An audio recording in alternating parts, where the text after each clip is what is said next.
옆에 분 보고 인사하겠습니다. 시작이 반입니다. 감사합니다. 11절을 보니까 이집트 사람이 한 히브리 사람을 칩니다. 여기 치다라는 단어는 12절에 나오는 모세가 이집트 사람을 쳐서 죽이다라는 단어하고 똑같습니다. 그만큼 히브리 사람들이 혹독한 대접을 받았다는 말입니다. 아들이 태어나면 강에 던져 살해하는 것이 그 나라의 법입니다. 여러분, 신생아가 태어나면 강에 던져서 살해하라, 이게 왕의 명령입니다. 그러니 살아있는 사람이야 말해 무엇하겠습니까? 히브리 사람들은 죽도록 일하고요, 심지어 마음에 안 들면 죽여도 상관없는 종 취급을 당하고 있습니다. 굉장히 하찮은 취급을 받는 거죠. 그런데 이렇게 하찮은 대우를 받는 종들을 자신의 형제로 대하는 한 사람이 있습니다. 누굽니까? 바로 우리가 잘 아는 모세가 형제로 대합니다. 솔직히 모세는 히브리인들이 어떻게 살든지 상관없습니다. 자기는 잘 먹고 잘 살 수 있습니다. 그는 이집트 공주의 아들이었고 왕자입니다. 그는 이집트가 보장해주는 그런 괜찮은 인생이었다는 말입니다. 최고의 교육, 최고의 대접을 받으며 부족함이라고는 없는 전혀, 그러니까 완전 다른 삶을 사는 거죠. 그런데 그는 바로의 공주의 아들이라 칭함받기를 스스로 거절합니다. 그리고 하찮은 취급받던 종들을 자신의 형제로 대우하며 동포들을 돌봅니다. 즉 그는 구약의 교회의 운명, 구약 교회의 운명과 자기 자신의 운명을 따로 떼어 생각하지 않았다는 말입니다. 나하고 교회하고 무슨 상관이야? 나는 나고 너는 너지. 너희들이 힘들든 말든 난 편한데 뭐, 이게 아니죠. 그는 하나님의 백성, 즉 교회와 함께 고난받는 것을 잠시 죄악의 낙을 누리는 것보다 더 좋아했습니다. 성경을 한번 같이 읽겠습니다. 히브리서 11장 말씀 같이 읽습니다. 시작. 믿음으로 모세는 장성하여 도리어 하나님의 백성과 함께 고난받기를 잠시 죄악의 낙을 누리는 것보다 더 좋아하고. 나만 아니면 돼. 세상은 그렇게 하죠. 직장에 가셔도 그렇죠. 학교 가도 그렇습니다. 나만 아니면 돼 라고 말하는 세상과 완전히 반대로 삽니다. 여러분, 이게 교회입니다. 그렇습니다. 하나님은 우리 각자를 부르셨습니다. 따로따로 부르셨지요. 이곳에서 부르시고 저곳에서 부르시고 다 상황이 다른 가운데 우리를 부르셨습니다. 하지만 다 따로 부르셨다고 해서 각자 알아서 잘 먹고 잘 살아라 라고 말씀하지 않으십니다. 하나님은 각 사람들을 불러 모으시고 한 무리가 되게 하십니다. 한 목자의 인도를 받는 한 양떼가 되게 하십니다.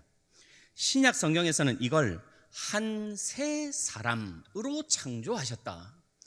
하나님이 새로운 사람을 창조하시는데 우리를 다 모아서 한 새 사람으로 창조하셨다라고 말씀합니다. 에베소서 2장 말씀을 읽어드리겠습니다. 그는 우리의 화평이신지라 둘로 하나를 만드사 원수된 것 곧 중간에 막힌 담을 자기 육체로 허시고 이 둘로 자기 안에서 무엇을 지어? 한 새 사람을 지어.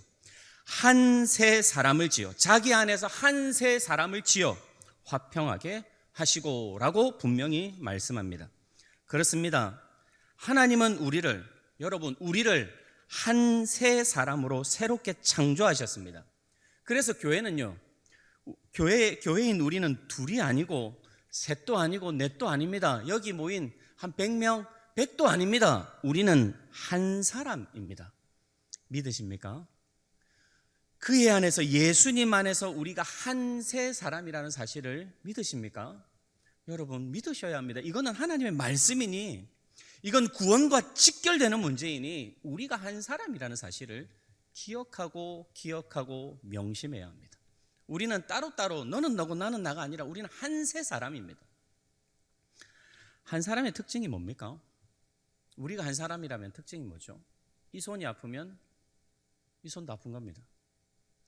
가슴이 아프면 온몸이 신음하는 겁니다. 여러분 치통이 하나 와보십시오. 난리 납니다. 여러분 몸이 아프면 작은 곳이 아프면 다 아픕니다. 이 손이 아픈데 뭐 나 아닌데 뭐 너만 아프지 뭐 하고 웃지 않습니다. 한 세 사람은 같이 웃고 같이 울고 같이 아파합니다. 온몸이 같이 한 마음을 먹고 같이 살아가는 겁니다. 그게 한 세 사람입니다. 여러분 우리는 어떻습니까? 남천교회의 기쁨이 곧 내 기쁨입니까? 교회의 슬픔, 우리 남천교회의 슬픔, 우리 교회의 연약함이 나를 냉소적으로 만드는 게 아니라 나를 힘들게 하고 나에게 아픔이 되고 그래서 교회를 품고 지속적으로 기도하게 됩니까? 아니면 교회가 어떻게 되든 별로 상관이 없습니까? 에스겔 9장에 보면 예루살렘 성이 하나님의 진노를 받아서 멸망당합니다. 멸망당하기 직전에 하나님이 한 천사를 불러서 일을 시킵니다. 이마에 표를 그려라. 이마에 표를 그려라. 어떤 사람에게 이마에 표를 그리고 그를 구원해 주는지 한번 보십시오. 같이 읽습니다. 에스겔 9장 말씀입니다. 여호와께서 이르시되 너는 예루살렘 성읍 중에 순행하여 그 가운데에서 행하는 모든 가정한 일로 말미암아 탄식하며 우는 자의 이마에 표를 그리라 하시고 늙은 자와 젊은 자와 처녀와 어린이와 여자를 다 죽이되 아멘이십니까?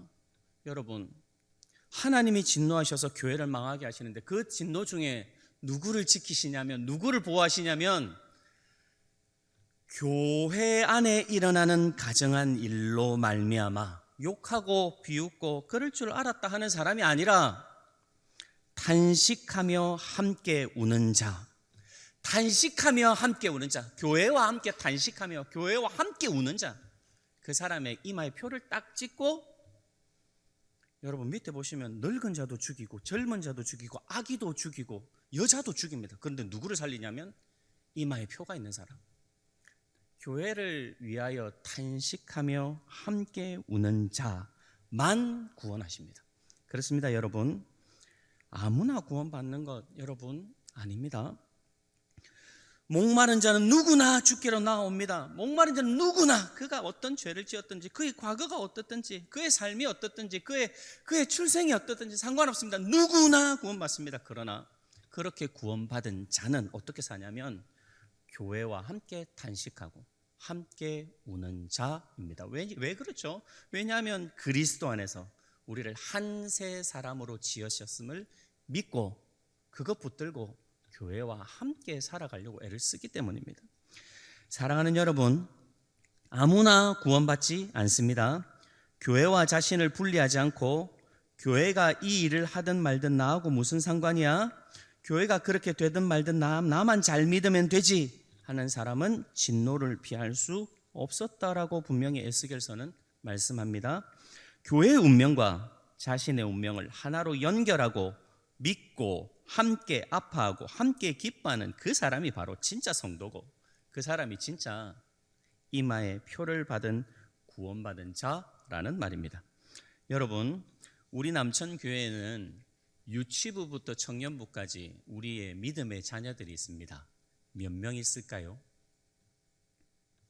이번 주 이제 기도하실 텐데요. 어제 190명 출석했습니다. 제적으로는 훨씬 많습니다. 여러분, 질문 드립니다. 이 자녀들이 남의 자녀입니까? 아니면 하나님이 우리에게, 나에게 맡긴 우리의 자녀입니까? 사랑하는 성도 여러분, 우리의 자녀로 받으시고 간절하게 기도하실 수 있기를 주님의 이름으로 소원드립니다. 자녀를 키울 때 웃을 일도 많고 울 일도 많지요. 우리도 이 190명의 자녀들과 함께 울고 함께 웃어야 하지 않겠습니까? 오늘부터 새 마음을 딱 먹으시고 이 자녀들은 내 자녀다, 하나님이 내게 맡기신 우리의 자녀들이다 라는 선한 마음 가득하시기를 정말 소원드리고요. 관심을 가져주십시오. 잘 자라고 있는지, 혹 필요한 것은 없는지, 안 보이는 자녀는 없는지, 내가 할 수 있는 것은 무엇인지, 관심을 가지면 할 일이 보입니다. 반대로 관심을 가지지 않으면 잘 보이지 않습니다. 사랑하는 성도 여러분, 우리의 자녀들과 함께 울고 함께 웃고 감정이 같이 동하고 마음을 공유하는 우리 남천교회 다 되시기를 주님의 이름으로 간절히 소원드립니다. 이게 첫 번째고요. 두 번째로, 그런데 이렇게 멋지게 산 모세가, 이렇게 멋진 모습을 보여준 우리 신앙의 선배가 큰 실수를 합니다. 12절에 보면 이집트 사람을 쳐서 죽이죠. 의도는 좋았습니다. 그러나 명백하게 하나님의 때를 기다리지 못한 자신의 방법입니다. 이것이 바로 사람의 연약함입니다. 너무도 아름다운 모습이 있어서 배우고 싶은데 동시에 그럼에도 불구하고 역시 사람은 완전하지 않습니다. 모세라도 참 연약하다라는 것을 우리가 잘 알 수 있죠. 그래서 하나님은 모세를 광야로 데려가십니다. 무려 40년이 지나도록 그곳에 머물게 하십니다. 그런데 그걸로 끝납니까? 지금 종 취급받고 있는 히브리 사람들은 그럼 어떡하죠?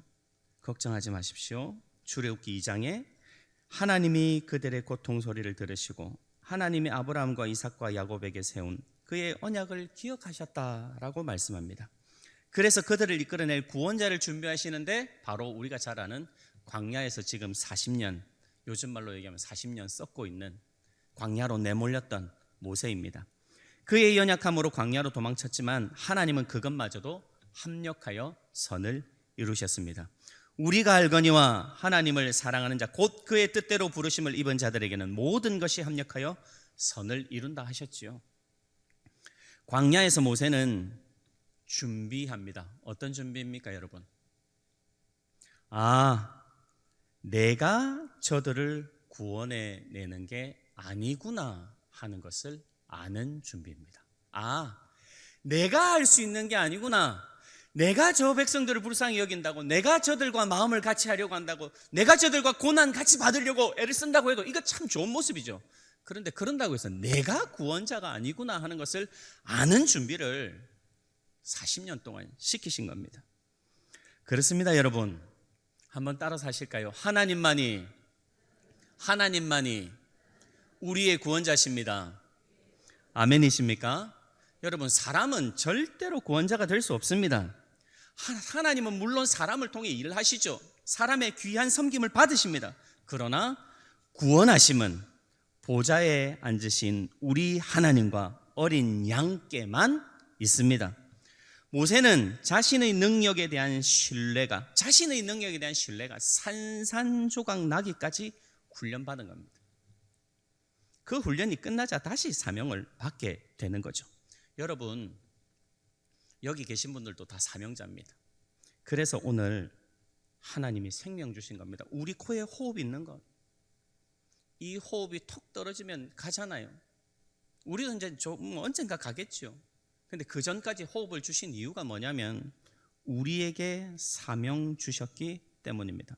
그런데 하나님의 사명은 아무나 감당할 수 있는 게 아닙니다. 주여 저를 사용해 주십시오. 우리 아들, 우리 손자, 손녀들 주께 귀하게 사용되는 종 되게 해 주십시오. 그렇게 기도한다고 되는 게 아닙니다. 자기 자신의 능력에 대한 신뢰가 산산조각 나야 하나님이 사용하십니다. 내가 아니라 하나님만이 하실 수 있다는 그런 확실한 신뢰를 가지고 하나님께 매달리는 우리, 그런 아들, 딸, 그런 손주들이 하나님께 사용된다는 말씀입니다. 여러분, 우리는 올해도 여름 성경학교와 수련회를 합니다. 매년 반복하지요. 엄청난 재정과 엄청 많은 선생님들의 수고를 쏟습니다. 매년 이 일을 해오다 보면 익숙해집니다. 그래서 어떻게 하죠? 그거 이렇게 하면 돼. 그거 그렇게 하면 돼. 그냥 하던 대로 하면 될 거라고 생각하기도 합니다. 아닙니다. 절대로 그렇지 않습니다. 그냥 하던 대로 하지 뭐, 이 생각은 우리가 할 수 있다는 생각입니다. 여러분, 그러면 아무 일도 일어나지 않습니다. 우리가 하면 아무 일도 일어나지 않습니다. 돈 쓰고 시간 쓰고 힘을 써서 일은 될지 몰라도 아무런 영적 유익이 없습니다. 여름 사역을 시작하는 지금 우리가 반드시 가져야 하는 마음의 자세는 우리는 할 수 없어요 라는 마음입니다. 하나님, 우리는 못합니다. 우리끼리 해봐야 아무 일도 일어나지 않는다는 것을 정말 믿습니다. 하나님, 우리를 도와주십시오. 우리는 못합니다 라는 마음을 가지고 기도하고 엎드리고 하나님께 붙들려 그렇게 준비해야 무슨 일이라도 일어나는 겁니다. 여러분, 하나님이 하셔야 진짜 영적 역사, 영적 충돌, 영적 사건이 발생하기 때문입니다. 우리 믿음으로 다음 말씀을 한번, 계시록 7장 10절 말씀을 한번 믿음으로 크게 고백했으면 좋겠습니다. 같이 읽습니다. 큰 소리로 외쳐 이르되 구원하심이 보좌에 앉으신 우리 하나님과 어린 양에게 있도다 하니. 아멘이십니까? 구원하심은 보좌에 앉으신 우리 하나님과 그의 어린 양에게 있습니다. 우리에게 있지 않습니다. 우리가 아무리 해보십시오, 하나님이 도와주지 아니하시면 아무 일도 일어나지 않습니다. 사랑하는 성도 여러분, 영적인 변화, 아이들의 심령의 중심에 큰 지각 변동이 생기고 그들의 삶의 목표와 방향이 완전히 바뀌는 그런 역사를 기대하십니까? 그렇다면 하나님 만나는 이 놀라운 역사가 이번 여름 성령학교 수련회 가운데 일어나기를 원하십니까? 그렇다면 인정하십시오. 우리로는 안 됩니다. 하나님, 저는 안 됩니다. 우리 교사들로는 안 되고요, 교역자들로도 되는 게 아닙니다. 하나님만이 하실 수 있습니다. 하나님, 두 손 두 발 들고 항복하오니 우리를 도와주옵소서 하고 하나님께 매달려야 합니다. 한번 따라서 하겠습니다. 항복하고 하나님께 매달릴 때 역사가 일어납니다. 아멘이십니까? 이 마음으로 교회와 희노애락을 같이 하시고 교회와 함께 하시고 관심을 가져주시고, 다만 우리로는 안 됩니다. 하나님만이 하셔야 하니 다들 항복하시고 하나님께 매달리시는 이번 여름 되시기를 주님의 이름으로 간절히 소원드립니다.